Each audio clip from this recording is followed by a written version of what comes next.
Greetings, greetings, greetings. You are now tuned into the Vault. Trust Christian O, nothing control everything. Just want to thank you for tuning in live, listening to replay. We always appreciate everybody that tunes in live, listens in a replay. We always get, more listens than in the replay, but we always want to say, hit the like and subscribe button so you can actually get the notifications.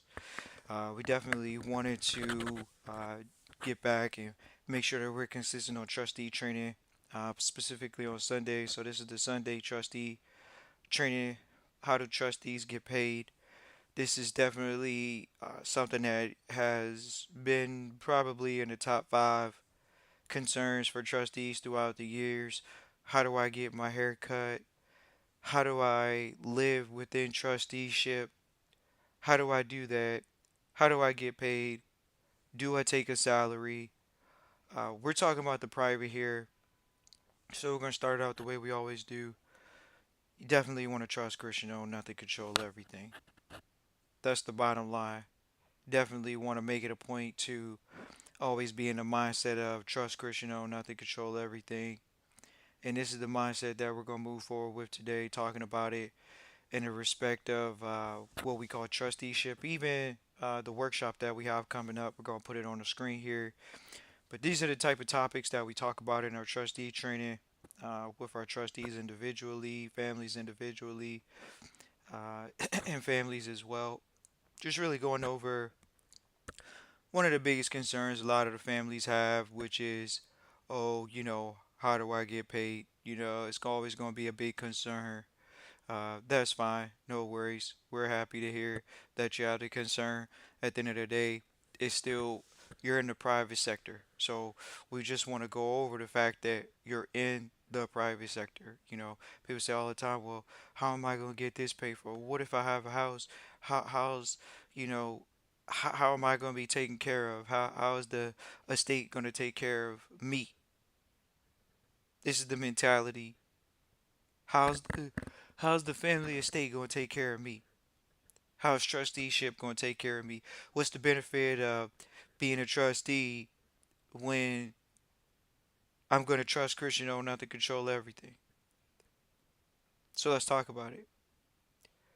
So in this particular episode, we want to talk about the fact that yes, trustees do ask this question. For years now, they've asked this question. Oh, I'm supposed to be private. What does that really mean? Well, it means trust Christian O not to control everything. You don't need to own anything. That's the first concept. Letting go of this business, letting go of this personal mentality. Uh, the trustee is going to take on a mindset of I'm here to manage assets, I'm here to control assets, but I'm not here to take a salary. Why? Because if I take a salary, that's going to make me what? Liable. Any money you receive, you're liable for directly. Any money you receive, you're liable for. That's a fact. So when you talk about, hey, well, how's my life going to get paid for? This is where we talk about with trustees. What does the contract look like? When we talk about trustees for years now, oh, trustees, I got my own trust. I created my own trust. I created the trust and I'm the grantor. I didn't know I couldn't do, I didn't know I wasn't supposed to do that. Well, we ask them, well, who's the beneficiary? Well, I thought I couldn't hold just one position or two positions by myself, right? So, are you liable as a beneficiary?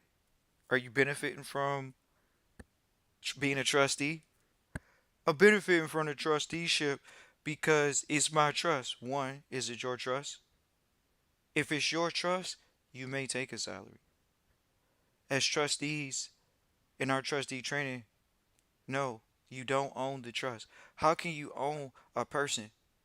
This is where people come into the vault for years now. Oh man, how can a trust own me? How do I put myself in a trust? How do I put my kids inside of a trust? First of all, a trust is a person. So if it's a person, how you gonna have one person own another person? First of all, trust is a legal person, right? Right. So how's a legal person gonna own a natural person? But I'm trying to protect myself. I'm trying to put myself in a position where nobody could do anything to me against my will, against my body. Still personal mentality. But if you put a person, a legal person, in control of a natural person, wouldn't that be a form of slavery? Right. But for years, still to this day, people on the internet, people reaching out to the vault. Hey, how do I put myself in a trust? How do I put my kids in a trust? Matter of fact, I'm gonna put my social security number in a trust. So they're gonna take now the legal person that they operate in the public with as a personal name, not as a business name, because a business name has an EIN. A business name does. A personal name does not have a EIN. But people have a personal entity given to them because it's called social welfare. You have to hear the facts. It's social welfare. It's for the fact that you don't have the proper family estate set up, the proper private family education that you're supposed to get from the family. Because if you get it from the state, what's the state going to give you? A half-ass education with an entity called a social security number. That's what it's called. So until an individual or families come to their senses and say, "Man, I don't need the handout," because it's you. When you say I don't need the handout, and I'm going to operate as a trustee, which is trust Christian, know not to control everything. That means you're in the position now. Of what? Why would you need to own it? Why would you need? Why would you need to take a salary? But I want to be liable because I'm still trying to use public knowledge in the private. I don't know completely the private, so I'm still using by default possibly a public mindset in the private sector. This is what the training is for. It's to give families individual training to have the foundations and a knowledge base that they need to operate specifically in the private, whether you want to call it high net worth investors, accredited investors, uh, that's fine. When you hear of any major money manager, asset manager say, "Yeah, I get paid $1." That's one old trick of the trade. But how are they? First of all, can a legal person, which is a document, ride around in a company car? Clearly, if the company owns the car, you might be driving it. Clearly, if the entity or the legal person, a trust, whatever, owns a house, a corporation owns a house, you might have to go in there and inspect it. You might have to use a room to maintain it, keep it clean. These are responsibilities, if that is the responsibility of the trustee when it's managing property. So when we talk about this whole, oh, the assets, these assets, oh, these assets, how does it own the asset? How does it own the asset? Through a contract. It's a legal person. It's through a contract. This isn't legal advice. This isn't financial advice. This is common conversation in business environments. Because we're having a business conversation, not a personal conversation. A lot of times you may see people say, oh, it's a personal thing.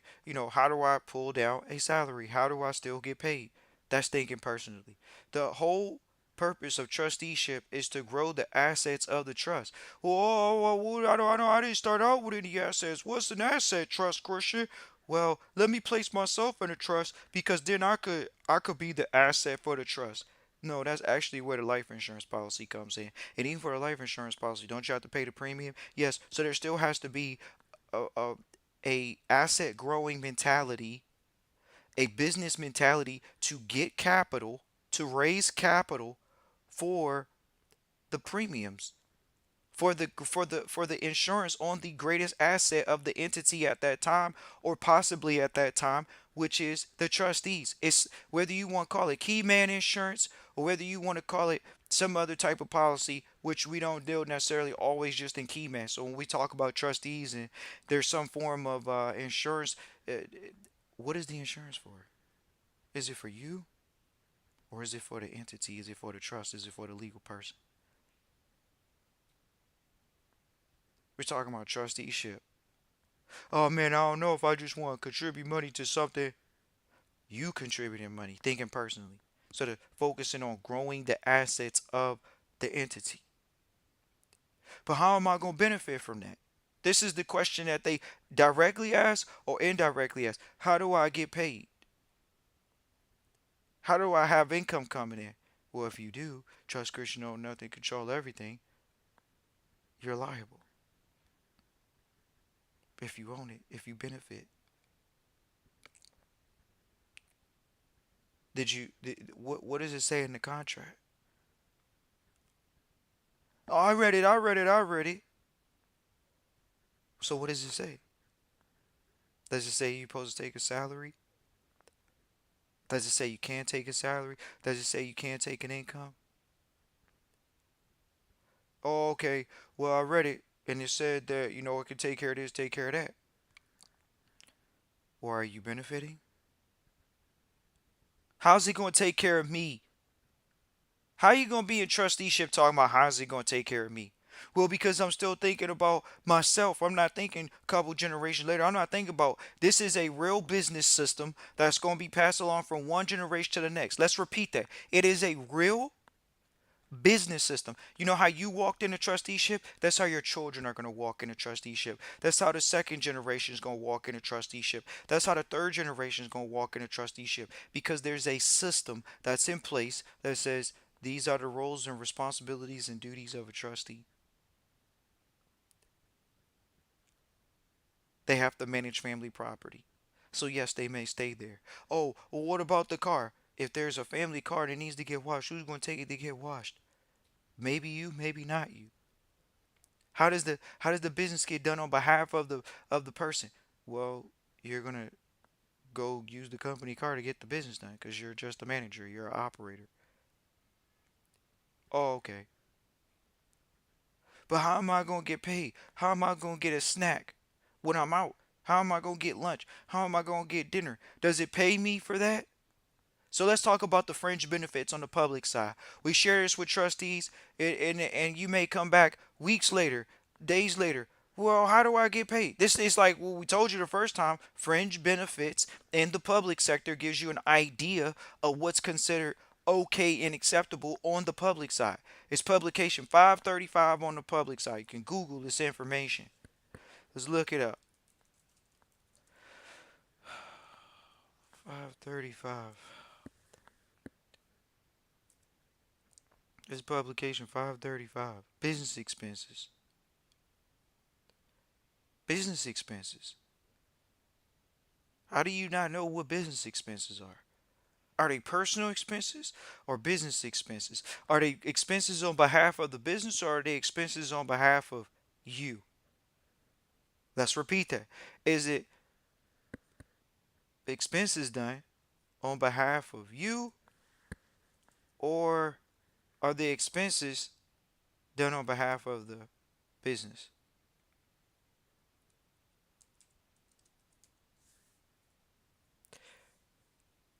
What is this? 15B. If you get an EIN number, ladies and gentlemen, which is an employer identification number, publication 15B gives you a clear directive on the public side, not just the private side, the public side of fringe benefits, what they could look like in the private sector. Now, if you're in the private sector, those are a different set of rules. But having a guide, because that's what it's called, a guide in the public sector is publication 15B. Oh man, I don't know if I want to read it. We always talk about reading at the vault. That's what it is. It's reading. You gotta read it. You gotta read it so you could have a good conversation with your accountant. How you gonna have a conversation with the accountant? The accountant didn't even do the mileage right. The accountant didn't do this right. The accountant didn't do that right. Well, or they didn't do it up to the highest level of ability to be able to do it, meaning that max it out. Don't give me what you think I should have based off of what you think the business is supposed to be doing. That's not their job. They're not the owner, they're the accountant. Crunch some numbers, figure it out.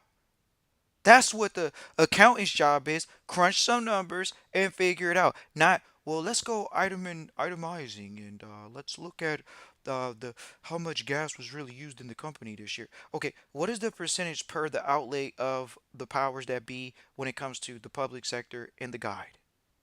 Are you following the guide? Are you maxing out per the guide for the public sector? Oh, okay. Maybe, maybe not. Are you maxing out per the private sector? Are you maxing out? Oh man, I gotta really make it a point to read these publications, which was so interested. A three-letter name company for those publications. At the end of the publication, tells you how long it should take you to read the publication and fill out the form based off the reading of the publication. They actually have done enough studies to say this how long it should most likely take you if you're efficient and you just stick to the guidelines. Oh man, I don't know if I want to read that. I don't know if that's the public sector trust Christian revolt. I'm not trying to be up under nobody's jurisdiction. We had somebody type that into the to one of the comments the other day. I don't know if I don't want to be under nobody's jurisdiction. Whatever. These are people that don't understand business. Everything has a system. So there's going to be in the public. That's why they have the public. It's a public system because it's a system of uniformity where when you come in the public, there's rules and regulations. And in private, it's a little bit different. But then at the same time, when you sue somebody, isn't it called a civil suit? Because it's a contract. It's business. So you hit them with a civil suit. So in the private, they have the civil suits. Same in the public, but they have the civil suits. So the contracts are based off the contracts. What was the agreement? In the public sector, well, we want to involve the gov. We want to put some regulations in here. We want to put some stipulations in here per the public sector to protect all parties involved, no matter how smart or dumb they are. So it protects people in their ignorance. That's the public. Oh, I went into a bad situation, but I didn't intentionally make a bad malfeasance. Okay, that protects it. That protects the families. That protects the individual because there's now a recourse or a remedy for your ignorance in the public. In the private, it's dog eat dog. Once you sign a contract and you agree to it, they got a lot of rules to say once you agree to it, it's agreed upon. Specifically, if you sign it in front of a notary and you got a legal doc and all this other stuff, it's a private contract. It didn't involve the state, it didn't involve the government. What more do you expect? It's the contract because contract makes the law in the private sector, whereas in the public sector, we know who makes the law. The gov, the legislative branch. They're making rules and regulations for public sector.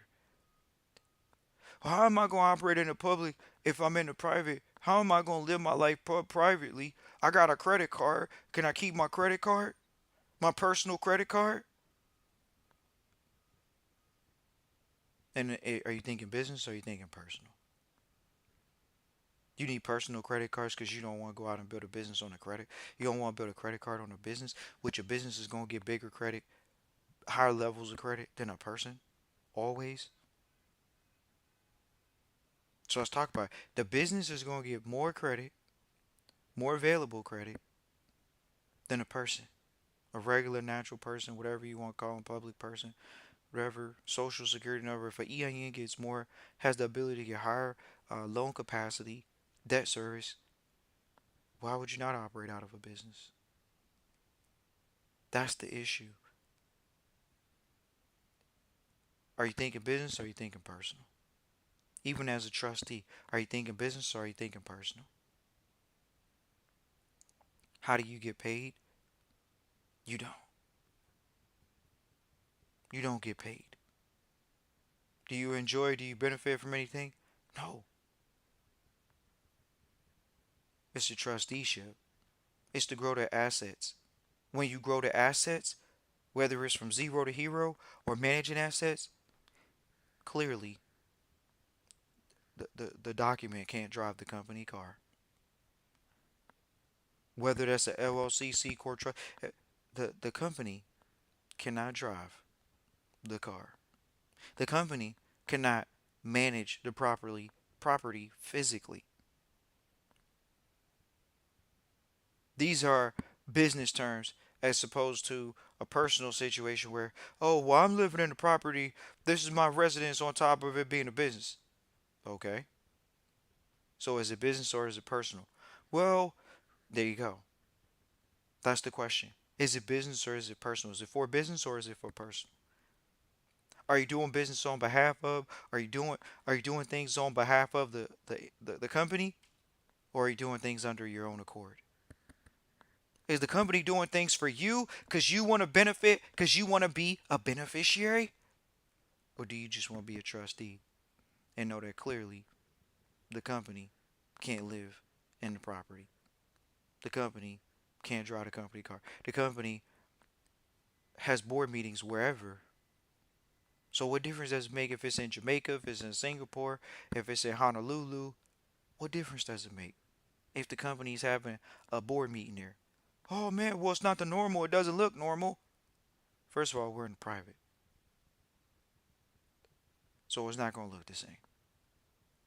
So when we talk about, oh man, well the company, we're doing business on behalf of the company, right? And how does that ever state that it's personal when you say I'm doing business on behalf of the company? But this is the mentality of the public sector of, hey, I want to own something because I don't want to control it. I think I have control, but really I'm in an adhesion contract, and that's that. It's trust Christian know not to control everything. We put the webinar on the screen just for people to see that the webinar is coming up here on short notice, November 19th. Pretty sure it's on the 19th. What does that say on the screen? 19th? Oh, it says 13th. What is it? What does it say? The 19th. November 19th. Definitely look forward to doing this webinar with the foundation trustees. Once again, we got to rehash, go over some details. Really, with them, it's always been a long time coming. The families that are in the foundations are always, you know, a lot fun to work with because they're focused on, not just giving back, but investing from a very strategic and the best position to actually invest in. So we're never in that nonprofit sector. We're in 501c3 sector. There's two different things. People want to talk about nonprofits, but when it comes down to nonprofits, the largest institutions in the world are nonprofits, or what you call 501c3s, or what you call charities, or non-governmental organizations. So they're not just Fortune 500 businesses. Still, some of the largest organizations that hold tons of assets are charities. So there's specific reasons to be doing business in these entities, and so we're talking about it because that's the purpose. You don't say, "Oh, when you get rich, you're supposed to be in a charity." Why? Why do you have to give money back when you're rich? Why do people think rich people give money back? They got rich because they held on to their money longer. They got rich because they grew the money at longer, not because they were giving back. They understand the strategic position of having a charity. But that doesn't mean it's nonprofit. That just means it has an exemption. That's what it means when you look at it. So we definitely wanted to talk about it. When you look at a Bill and Melinda Gates Foundation, does Bill take a salary? Model yourself behind, model the fam. We train our families to model behind the best examples possible to implement the best practices possible. How do you do that? You find the best. Some of the best in the business are who? Warren Buffett, Bill Gates, Harvard Endowment, Duke Endowment. Do you see what their asset managers are making? What are they making? What is their salaries? You actually have to go to the returns and see, because as an executive, they're on the document. How much did they take in a salary? Zero. Does it have a company jet? Yep. Does it have a company car? Yep. Does it have a company properties around the world? Yep. Does it take international and national board meetings? Yep. At the best hotels? Yep. With chauffeur cars? Yep. How did they need a salary?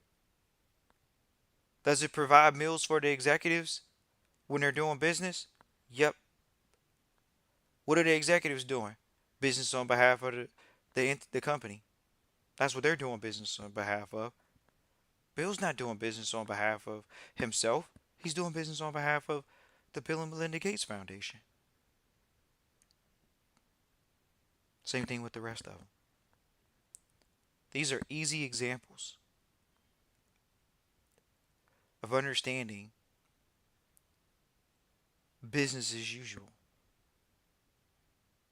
It's business, ladies and gentlemen. It's not personal. So no. How do I take how do trustees get paid? They don't. At least in the private sector, at least what we talk to our trustees about in trustee training. Why? Because if you take a salary, if you take an income, you're liable. It's trust, Christian, own nothing, control everything. Definitely working on some things. We got an email right now you can use to reach out for the registration or even consultations. It's hfrn period vault at gmail.com. Once again, it's hfrn period vault at gmail.com. Definitely wanted to at least share that with you all. Uh, this is one of those things, we get it. We get hit with that question all the time. Don't think this is anything that we're just, wanting to come out and talk about. This is something we're coming out and talk about because that's what's that's what they actually ask for in the vault. When we're on consultations, they say, how does this work? How does that work? Well, this is how that works. And it's one of those things, we've heard the question so much, we're only going to tell trustees to go actually listen to the thorough episode of which we're talking about here. So you can get the thought process. That's what it comes down to. The thought process. How many people are focused on the thought process of a trustee and then actually sticking to it and remembering it and honing in on own nothing, control everything? Well, I don't want to have a salary because that means I own money. I'm getting money to come directly to what? Your social. The social. The public welfare quote unquote company that you're managing. It's a public welfare company. They're taking out insurance on it called Social Security insurance on the front end in case you fail. It's a failure entity.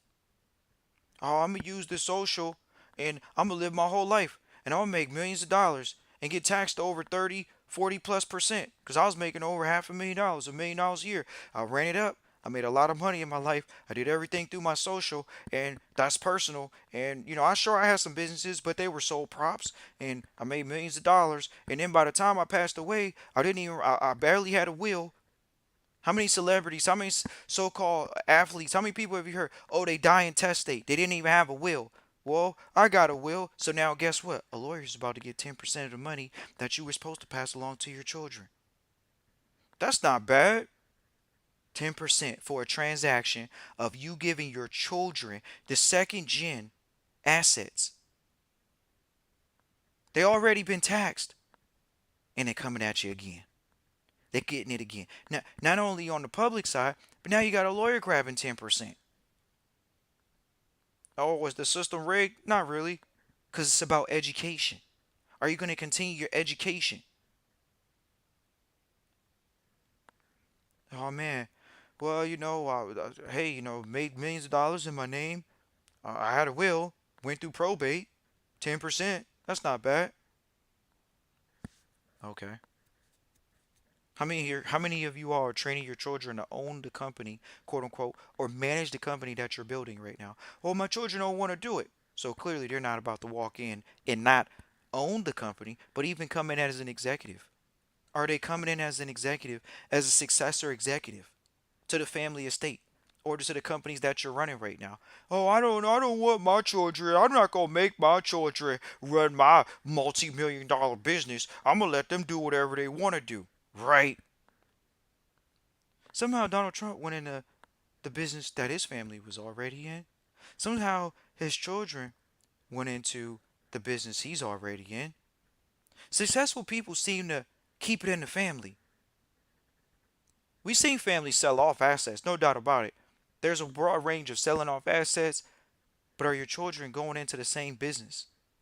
So they can not have to deal with the probate liability. Why? Because if the asset never really They never started owning it and they just came in as an executive. There is no title switch. There is no title switch. You were the executive, and now your children are coming in as successor executives. How does that say ownership? Executive is not owner, but everybody wants to be the CEO. Chief executive officer or chief executive owner? Which one are you? Chief executive officer or chief executive owner?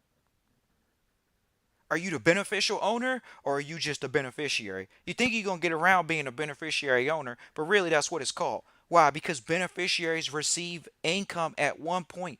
They're beneficiaries. It's a specific term because they're beneficiaries. So they're traditionally called beneficial owners. That's what you call a beneficial owner.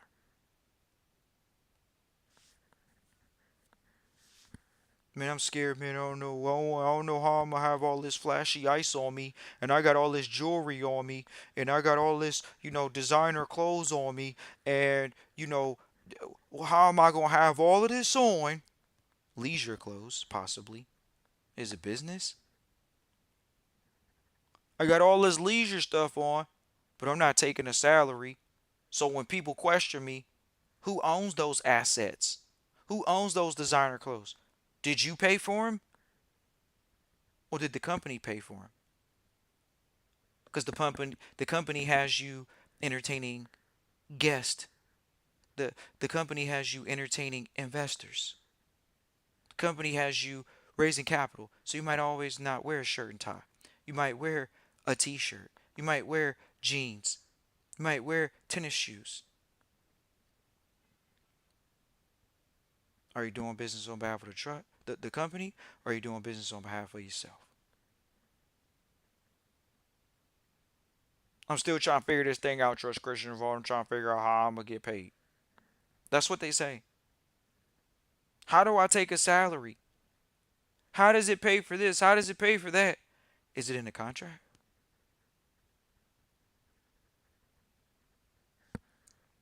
It's Trust Christian, know nothing, control everything. Appreciate everybody for tuning in live, listening to replay. Always appreciate everybody for doing that. Feel free to reach out. HFRN period vault at gmail.com. It's actually been a long time email. We still use the email, so we have it. We don't need a website. We work off referrals, ladies and gentlemen. So we always look forward to having people, you know, send people over and contact us and reach out to us. So we're always happy about that. Same thing with the workshop. We're not peddling the webinar. It's just one of those things that we open up the doors occasionally because there's this is focused on education. So cool. Just somebody may want education before they really get into the training. That's fine. We can talk about it because the education is what? Because the training is what? Education.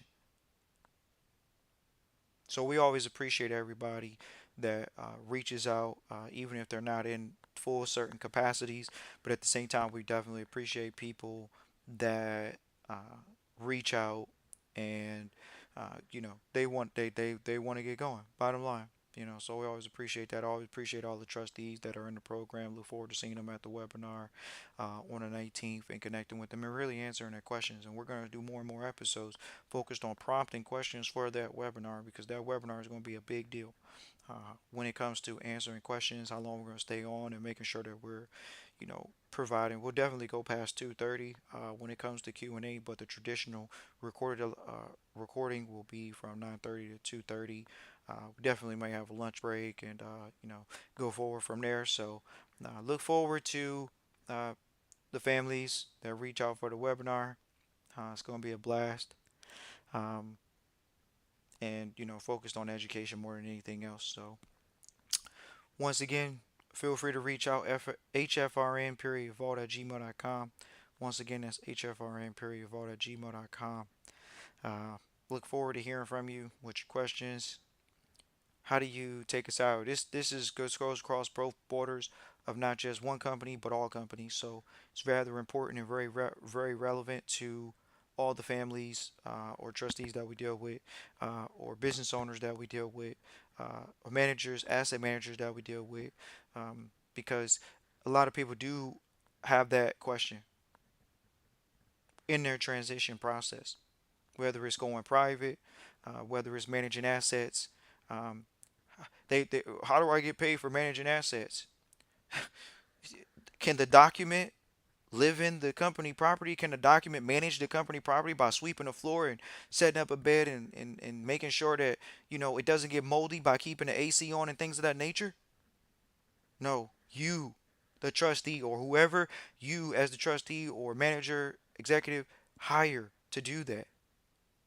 Otherwise, you're there managing it, getting the company's asset maintained. It's a maintenance fee. So we like talking to trustees about these type of topics, because the question comes up a high level of redundancy, and it's great. It's good to finally address this question. A lot of trustees ask us when we're going to get back to trustee training on Sundays. This is the trustee training on Sundays.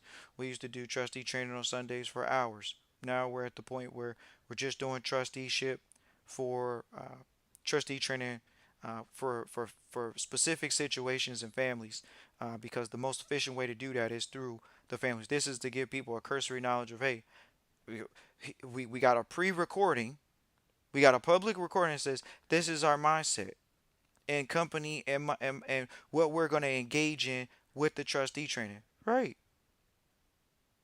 How does a trustee get paid? They don't. Look forward to hearing from you in the trustee training. HFRN period vault at gmail.com. Definitely have open enrollment right now for the trustee training, but at the same time, we're still doing, uh, uh, the webinar for our foundation trustees going in the year, quote unquote, calendar year strong. With just, we got to push right now. We're in the fourth quarter. This is where people maybe go to sleep. This is where people maybe take off. This is where a lot of times people are doing disbursements in the last quarter. People have to do the 5% obligations in the foundations in the last quarter. Are you showing up? Are you present? Are you available for the 5% workshops? I don't know. Appreciate everybody for tuning in live, listen, replay. We actually know most people are in our system. They are. Look forward to hearing from you all. Christian at trustchristian.com. Once again, that's Christian at trustchristian.com. Look forward to hearing from you all. Peace and joy.